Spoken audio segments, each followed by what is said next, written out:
Hey guys, welcome back to Rossoneri TV. I'm Gio and I'm here for a brand new video. I'll be talking about the possible players that could be leaving this winter, of course, in the transfer window, which is about to open in just a few days.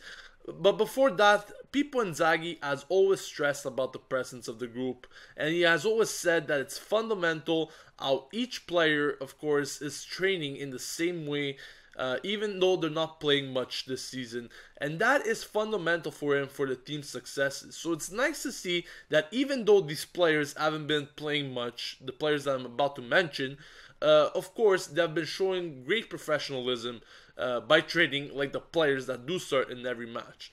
However, as I said, the transfer market is about to open in a few days, and this could be a good chance for all these players to move on, get some playing time at different clubs, and of course, maybe even on loan, come back at the end of the season and be ready for next year.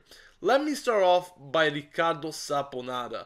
Now, the guy has only played 90 minutes under Inzaghi this season after a 2-0 loss to Palermo, and really I wasn't expecting him to only play 90 minutes so far this season. That's because Inzaghi has been using him quite a lot in the preseason friendlies, trying him out in different roles, so really was suggested that he will be an integral part of Milan's starting formation. However, it wasn't the case, and of course there's a lot of uncertainty for him of his future at Milan. Now he might stay a bit longer, but don't rule out a move to Empoli, where he has shown, of course, in the past few years, some great promises, some great contributions to the team's success, and of course they lost a few years ago in the final playoff for the Serie B. However, they're not in the Serie A, so don't rule out a rule to Empoli once again for Riccardo Saponara. Next up is Mbaye Niang. Now this guy has only played 28 minutes so far this season, and it's very difficult to find him to find some space and time, of course, at Milan, especially in that position where there's a lot of competition. Now, especially since Alessio Cecchi is coming to Milan, and he's going to be playing in a right wing role most probably, it's going to be even tougher for Mbaye Niang. So, of course, there's lots of teams currently interested in him. This also has to be Werder Bremen, a German club, which is interested in him, of course, to get him on loan. Of course, they play in the Bundesliga, so this could be a good option for Niang to get some playing time there in the Bundesliga. Very good league, of course. And, of course, maybe if he goes on loan, he could come back at the end of the season and maybe come back stronger. Who knows? Next up is, of course, Cristian Zaccardo.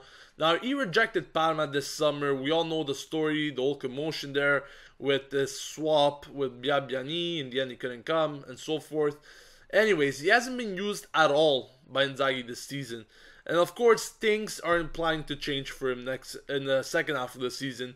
Don't expect him to get much playing time or at all playing time. So, of course, there's lots of competition for him once again in defense now that many defenders are doing better than him, of course, at Milan. So, of course, don't rule out the possibility of him to move on to a different club in January. He will definitely be looking for a different club because he wants to get some playing time. Next up is youngster Michelangelo Albertazzi.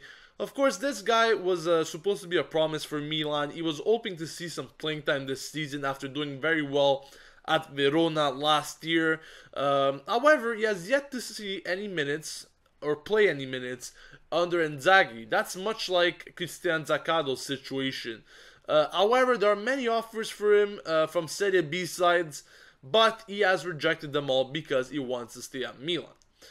Finally, last but not least, is Michael Agazzi. Of course, Milan acquired him in May. He was hoping to, of course, fight for a starting position against Abbiati before that. However, his displays and performances in the preseason friendlies have suggested the opposite. And of course, the acquisition of Diego Lopez now makes him a third goalkeeper of Milan.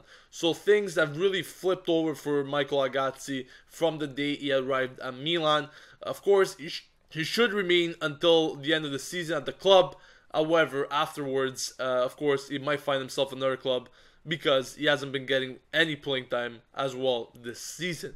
That wraps up the players that could be possibly departing Milan in this January transfer window. Of course, guys, if there's any other names I might think of, I will put them, I will make a different video for them. But for now, these are the players that are more likely to leave. Let me know your thoughts on these players. Should they leave? Should they be giving a better chance to play at Milan? Let me know what you guys think in the comment section. Don't forget to subscribe to Rossoneri TV for match reviews, previews, discussions, news, and much more to stay atop of AC Milan. This has been Gio from Rossoneri TV, signing off, and as usual, Forza Milan!